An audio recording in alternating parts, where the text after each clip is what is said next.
अस्सलाम वालेकुम नाज़रीन। आज रात और कल रात और उससे अगली रात 3 रातें, ये कोई अंदाज़ा नहीं लगा रहा हूँ मैं, ये अमेरिका के सदर ने ख़ुद फॉक्स न्यूज़ पर ऐलान किया है। उसके अपने अल्फाज हैं कि हम उन्हें आज रात बहुत सख्त मारेंगे, कल रात बहुत सख्त मारेंगे और उससे अगली रात भी उससे ज़्यादा सख्त मारेंगे और फिर अगले हफ्ते उनके लिए ये बहुत बुरा हो जाएगा। एग्जैक्ट उसकी इंग्लिश की ट्रांसलेशन करके आपके सामने रखा है, क्योंकि अगले हफ्ते बिजली घर उड़ाए जाएंगे, अगले हफ्ते पुल उड़ाए जाएंगे।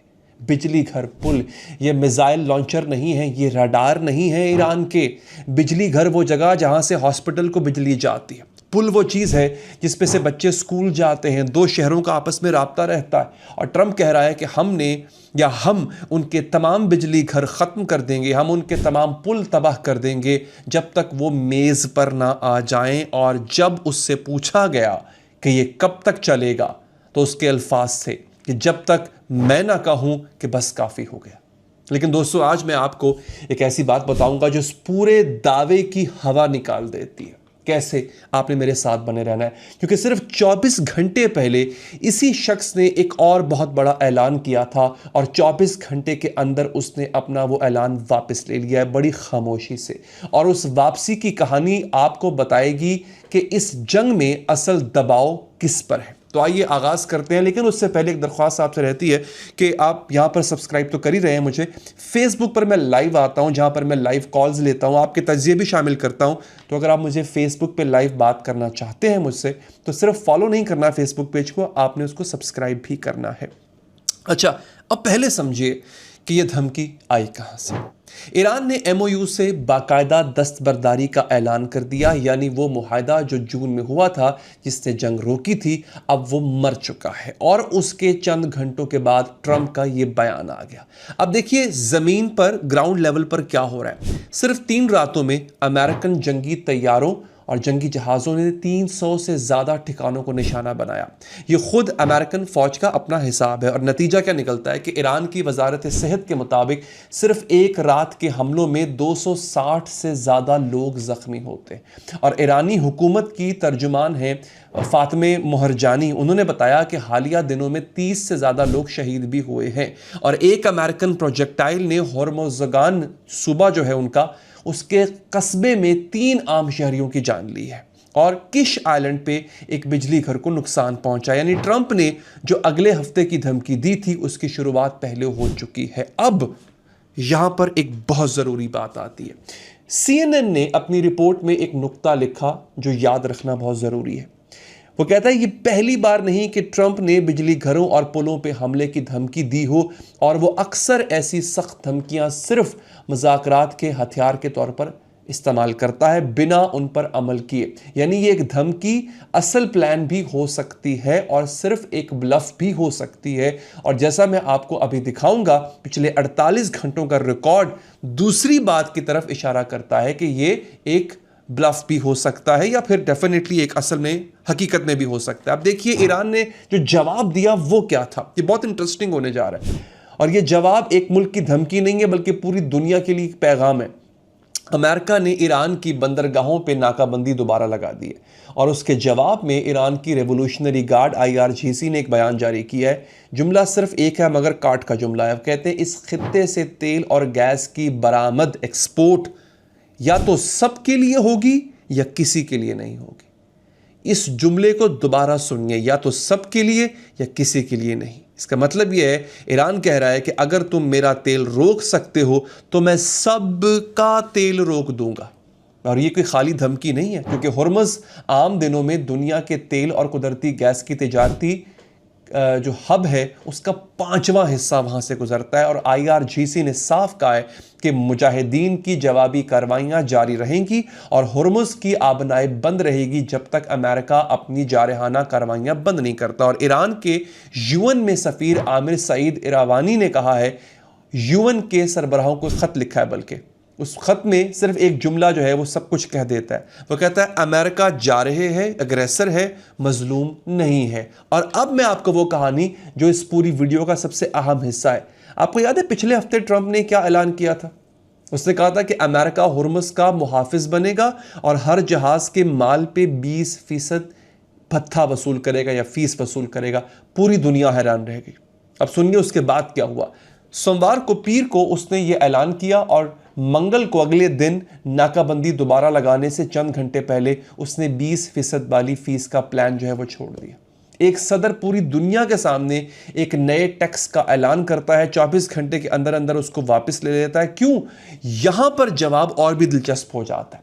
ट्रंप ने खुद बताया है, उसने कहा है कि उसे खित्ते के जो बादशाह हैं और जो उमरा हैं उन्होंने फ़ोन किया और उन्होंने एक मुतबादिल तजवीज़ दी। यानी गल्फ के ममालिक ने अमेरिका से कहा कि ये फीस मत लगाओ और अमेरिका मान गया। और ये समझिए, वो मुल्क जो ईरान से कहता है कि हम तुम्हारे तमाम बिजली घर तबाह कर देंगे, वही मुल्क अपने ही दोस्तों को एक फ़ोन पे अपने पूरी की पूरी पॉलिसी बदल रहा है। क्यों?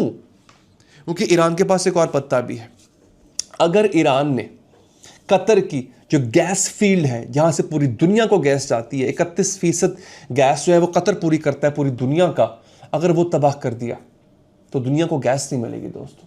और ये दिखाता है कि इस पूरे मामले में ट्रंप की पोजीशन कितनी गैर मजबूत है। और याद रखिए, ट्रंप ने इस मुहाफिज वाले ऐलान में कहा था कि अमेरिका 50 साल से मुफ्त हिफाजत कर रहा है, अब पैसा लेगा, और 24 घंटे के बाद वो दोबारा मुफ्त हिफाजत करने पर राजी भी हो गया। बस अब उसने कहा है कि हम गल्फ के मुल्क जो हैं वो अमेरिका में सरमायाकारी करें। मैं इसी पे खुश हूं दोस्तों। अब इस पूरी पोजीशन में नाज़रीन एक अहम सवाल, अमेरिका सोच क्या रहा है? व्हाइट हाउस का ख्याल बहुत सादा है, बमबारी ईरान को नरम कर देगी, सॉफ्ट कर देगी, और वो अपना सबसे बड़ा पत्ता हुर्मुज़ छोड़ देगा। लेकिन ईरान, अमेरिका जो मामलात हैं उसके माहिर हैं त्रिता पारसी, उन्होंने एक बड़ी कमाल की बात की है जो उस पूरे डॉगमा को उलट देती है। वो कहते हैं कि हकीकत में जितना ज़्यादा अमेरिका हुर्मुज़ पे कंट्रोल हासिल करने के लिए ईरान पे बमबारी करने को तैयार होगा, उतना ही ज़्यादा ये ईरान को यकीन दिलाएगा कि उसे अमेरिका के फौजी मंसूबों को नाकाम बनाने के लिए हुर्मुज़ पे कंट्रोल लाजमी रखना है। अब इसको बड़े गौर से सुनिए, सूरत हाल वाज़ेह हो जाएगी। ये एक चीज़ है जिसे बैकफायर इफेक्ट कहते हैं, यानी उल्टा असर होना। एक मिसाल से मैं आपको समझाता हूं। फर्ज कीजिए आपके पास एक छतरी है और बारिश हो रही है। अब कोई और आकर आपको मारना शुरू कर देता है ताकि आप छतरी छोड़ दें। क्या आप छतरी छोड़ेंगे? नहीं छोड़ेंगे। आप उसे और जोर से पकड़ेंगे, क्योंकि अब वो छतरी सिर्फ बारिश से नहीं, अब उस मारने वाले से भी बचा रही है आपको। यही ईरान के साथ हो रहा है। हुर्मुज़ ईरान की छतरी है, और जितना अमेरिका उसे छीनने के लिए ईरान को मारेगा, उतना ही ईरान को समझ आ रहा है कि ये छतरी छोड़ी तो कुछ नहीं बचेगा। और ये सिर्फ नजरिया नहीं है, ये तारीख भी है दोस्तों। 1984 से 1988 तक, 88 तक टैंकर वॉर हुई थी। इराक ने ईरानी तेल के टैंकर्स पे हमले किए ताकि ईरान की मईशत टूट जाए, और ईरान ने क्या किया? उसने झुकने की बजाय इराक के हामी मुल्कों के टैंकर्स पर हमले शुरू कर दिए। छोटी तेज कश्तियां, बारूदी सुरंगें और मिसाइल, ये 3-4 चीज़ें उसने इस्तेमाल की, और हुर्मुज़ बंद करने की उसने धमकी दी। यानी फौजी दबाव ने ईरान को पीछे नहीं हटाया, उसने ईरान को और सख्त कर दिया। और 2019-20 में जब अमेरिका ने मैक्सिमम प्रेशर की पॉलिसी अपनाई, तो फिर ईरान ने क्या किया? उसने हुर्मुज़ में टैंकर्स पर हमले किए, अपना न्यूक्लियर प्रोग्राम और तेज कर दिया। और एक और चीज़ जो समझनी बहुत ज़रूरी है, इसे रैली अराउंड द फ्लैग कहते हैं। जब कोई बाहर का मुल्क किसी कौम पर हमला करता है तो उस कौम के लोग अपने इख्तलाफात भूलकर अपनी हुकूमत या अपनी रिजीम के पीछे जमा हो जाते हैं, और बमबारी इस कहानी को और मजबूत कर रही है। यानी ट्रंप जो कर रहा है वो ईरान को कमज़ोर नहीं कर रहा, वो ईरान को मजबूत करने की वजह दे रहा है। ये बहुत इंपॉर्टेंट है। और यहां पर अब एक और ख़तरनाक इरादा जो है वो सामने आता है ट्रंप का। फॉक्स न्यूज़ के इंटरव्यू में ट्रंप से पूछा गया कि क्या वो ईरान में ज़मीनी मुहिम करेंगे, यानी अपने फौजी उतारेंगे। अब ये बड़ा अहम हिस्सा है, इस पर आपने गौर करना है। और उसका जवाब बड़ा गौर तलब। वो कहता है कि नहीं, कभी कभी ज़मीनी मुहिम की ज़रूरत पड़ जाती है, लेकिन हमारे पास दूसरे लोग हैं। ये जुमले बड़ा अहम है। हमारे पास दूसरे लोग हैं जो हमारे लिए ज़मीनी मुहिम चलाएंगे। दूसरे लोग, ये 2 अल्फाज पूरी कहानी कह देते हैं। ट्रंप ईरान में अमेरिकन फौजियों को नहीं उतारना चाहता, वो चाहता है कि कोई और ये काम करे। और समझिए कि क्यों, क्योंकि 61% अमेरिकन पहले ही इस जंग को गलत करार दे रहे हैं या गलती करार दे रहे हैं। और अगर अमेरिकन फौजी ईरान में मारे गए या मरने लगे तो ट्रंप का सियासी मुस्तकबिल, उसकी पार्टी का सियासी मुस्तकबिल, उसके बाद आने वालों का सियासी मुस्तकबिल ख़त्म हो जाएगा। इसीलिए वो चाहता है कि जंग कोई और लड़े, खून किसी और का बहे और फ़ायदा अमेरिका का हो। और यहाँ सबसे अहम नुक्ता, माहिरीन कहते हैं कि हुर्मुज़ को ताकत से खोलने के लिए एक बहुत बड़ा, यूँ कह लें कि एक बहुत बड़ा बेड़ा चाहिए होगा, बहुत भारी बेड़ा चाहिए होगा, और शायद 10,000 ज़मीनी फ़ौजी चाहिए होंगे, यानी कम से कम लाखों फौजी चाहिए होंगे। ये कोई छोटा ऑपरेशन नहीं है, ये इराक जैसी पूरी जंग जितना ऑपरेशन होगा। और ट्रंप जानता है कि अमेरिकन अवाम ये कभी कबूल नहीं करेगी, इसीलिए दूसरे लोग, और ये ख़तरा ये है इसमें कि अगर ये हुआ तो हुर्मुज़ का झगड़ा किसी और के फौजियों के हाथों और अमेरिका के निशान के साथ एक बहुत बड़ी इलाकाई ज़मीनी जंग में तब्दील हो जाएगा। और अब बहुत से लोग सोच रहे होंगे यहाँ पे कि पाकिस्तान कहाँ गया। ये बहुत इंपॉर्टेंट है कि जब अप्रैल में सीज़ फायर हुआ तो पाकिस्तान सामने था, फ्रंट फुट पे था। जब जून में MOU हुआ तो इस्लामाबाद में जो है वो इजलास हुए, इस्लामाबाद MOU का नाम दिया गया। और अब आपने नोट किया होगा पाकिस्तान की तरफ से खामोशी है। क्यों? सीनियर पाकिस्तानी जर्नलिस्ट है कामरान यूसुफ, वो उसका जवाब देते हैं। वो लिखते हैं कि पाकिस्तान ने एक कदम पीछे हटकर इंतज़ार और देखो का रवैया अपना लिया। और वजह क्या है? यूसुफ लिखते हैं कि वजह बिल्कुल वाज़ेह है। पाकिस्तान गहरी मायूसी का शिकार है कि तनाज़ा रोकने के लिए महीनों की मेहनत और कोशिशें ताज़ा तरीन जो इजाफा हुआ है, एस्केलेशन हुई है, उसकी वजह से बर्बाद हो गई हैं। अब समझिए, पाकिस्तान ने महीनों मेहनत की, सीज़ फायर करवाया, MOU करवाया, और चंद हफ्तों में सब मिट्टी में मिल गया। और इस्लामाबाद की सोच अब क्या है? यूसुफ लिखते हैं कि अगर वाशिंगटन और तेहरान दोनों ये समझते हैं कि फ़ौजी ताकत से मसला हल हो सकता है तो उन्हें इस ख्याल की आजमाइश करने दी जाए। जब वो आखिर हार कर या थक कर ये समझ जाएंगे कि ये सिर्फ ताकत से बुरहान हल नहीं होने वाला और सिफारतकारी ही असल इसका हल है, तो पाकिस्तान एक बार फिर मदद का हाथ बढ़ाएगा और पाकिस्तान तैयार हो जाएगा। अब ये कोई कमज़ोरी नहीं है, ये एक सोची समझी स्ट्रैटेजी है जिसको मुझे लगता है कि बहुत सही स्ट्रैटेजी है। आप लोग कमेंट बॉक्स में कमेंट करके बताएं क्या पाकिस्तान जो सोच रहा है वो सही सोच रहा है। क्योंकि देखिए, जब दोनों तरफ लड़ने पे दोनों फरीकैन तुले हों तो बीच में आने वाला सिर्फ अपनी साख खो देता होता है। तो पाकिस्तान ने अपना काम कर दिया, वो इंतजार कर रहा है कि दोनों थक जाएं तो फिर मैं कहूँगा जनाब आइए आपकी सुलह करा देता हूँ। और तारीख बताती है कि वो थकेंगे ज़रूर। और अब एक ऐसी खबर मैं आपको देने जा रहा हूं जो बड़ी खामोशी से अपना रुख बदल रही है। गल्फ के ममालिक अब अमेरिका की हिफाजत पर भरोसा छोड़ रहे हैं। खलीजी ममालिक एनर्जी और जियोपॉलिटिक्स की माहिर हैं रोजमेरी कैलिनिक, उन्होंने बड़ी दिलचस्प बात की है। वो कहती है नाजरीन कि जो गल्फ के मुल्क हैं वो आखिरकार नई पाइपलाइंस बना रहे हैं जो हुर्मुज़ से बचकर तेल बरामद करेंगी, एक्सपोर्ट करेंगी, हुर्मुज़ से अलग होकर। और सवाल यह है कि उन्होंने ये पहले क्यों नहीं किया। और यहां पर कैलिनिक का जवाब बड़ा दिलचस्प है। वो कहती है कि इसकी वजह एक चीज़ थी जिसे मॉरल हैजर्ड कहते हैं। समझिए होता क्या है मॉरल हैजर्ड का मतलब है जब कोई ताकतवर आपकी हिफाजत का जिम्मा ले ले तो आप खुद एहतियात करना छोड़ देते हैं। मिसाल क्या है? फ़र्ज़ कीजिए आपके मोहल्ले में एक चौकीदार है जो मुफ्त पहरा देता है, तो क्या आप अपने घर पे ताला लगाएंगे? शायद नहीं लगाएंगे, क्योंकि आप सोचेंगे चौकीदार तो है ना। और बिल्कुल यही हुआ है। अमेरिका 50 साल से हुर्मुज़ की मुफ्त हिफाजत कर रहा था, तो खलीज के मुल्कों ने सोचा कि महंगी पाइपलाइंस बनाकर क्या करना है, चौकीदार तो है ही।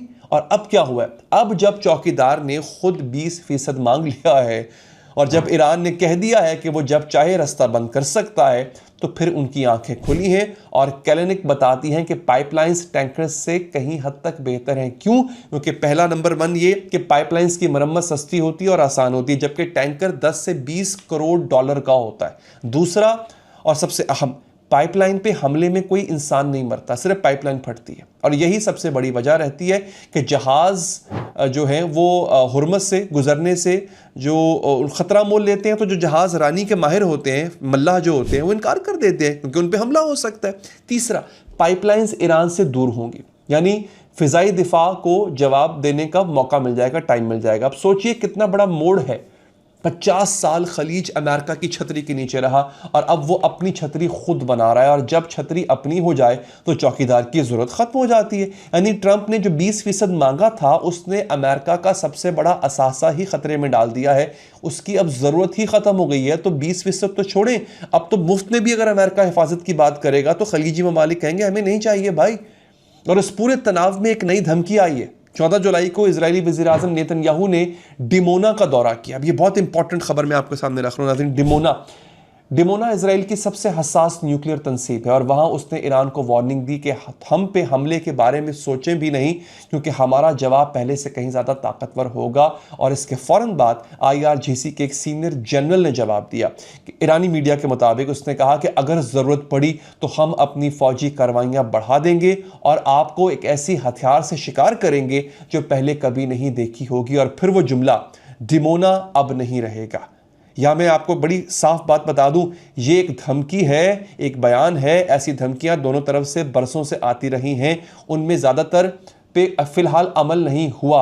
लेकिन मैं आपको इसलिए बता रहा हूं कि आप देख सकते हैं कि जुबान कहां तक पहुंच चुकी है, लेकिन ईरान पर बैद नहीं है, क्योंकि उसने अपनी सारी तैयारी इजराइल के गिर्द की हुई है कि इजराइल क्या करेगा। और हो सकता है कि इजराइल कोई वेंचर करे तो ईरान के पास उसका इक्वल जवाब हो। अब इजरायली वेंचर डिमोना, याद रखें, एक न्यूक्लियर फैसिलिटी है, तो इजरायली वेंचर किस चीज का हो सकता है? अब आपने खुद इस बात का जो है वो ख्याल रखना है, आपको पता है कि होगा क्या नाजरीन। तो ये इस वक्त सूरत हाल बन चुकी हुई है नाजरीन। आखिरी बात, ईरान अमेरिका मामलात के माहिर हैं सीना तूसी, उन्होंने इस हफ्ते एक बड़ी एनर्जी मार्केट एनालिसिस पेश किया। उनके मुताबिक वो कहते हैं कि MOU ने ईरान को तकरीबन 3 महीने का वक्त खरीद कर दिया था। उस दौरान ईरान ने अपनी तेल की बरामदात बढ़ाकर रोजाना 30 लाख बैरल से ज्यादा की, जबकि आमतौर पर 16 से 18 लाख होती थी। यानी ईरान उस 3 महीने के अंदर खुद को मजबूत कर चुका था। आगे वो कहते हैं जो सूरत हाल अमरीका के साथ हुई वो क्या थी। वो कहते हैं कि अमरीका की जो हालत है वो पहले से ज्यादा बिगड़ गई। अमेरिका के हंगामी तेल के ज़खायर पहले ही तारीख की कम तरीन सतह पर हैं, अब वो कहते हैं कि वो और नीचे आ चुके हैं। 41 करोड़ 50 लाख बैरल अमेरिका के पास इस जंग से पहले था, जो कि इस वक्त नीचे आके 34 करोड़ 3 लाख बैरल रह चुका हुआ है। यह है इस वक्त अमेरिका की कंडीशन। मुझे उम्मीद है आपको वीडियो पसंद आई होगी। अपना ख्याल रखिए नाजरीन, अल्लाह ने के बाद।